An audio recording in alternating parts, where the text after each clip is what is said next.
Hello and welcome to Piko Tutorials. In today's tutorial, I'll show you how to create an archive backup for your video. What you need to do is go into your selected system, go down to System Administration, select Create Backup. From there, you'll actually select where you'd like to save that backup. Select whatever platform you'd like, click Save, and it'll save that backup. To restore from backup, you'll simply click Restore from Backup, go and select whatever file or backup you have, click it, click Open, and it'll restore from backup as well.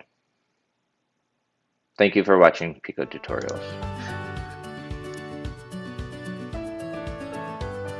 If you would like to watch more how-to videos around Piko, please click here for our tutorial channel, or you can visit us here at PicoVMS.com for more documentation and downloads.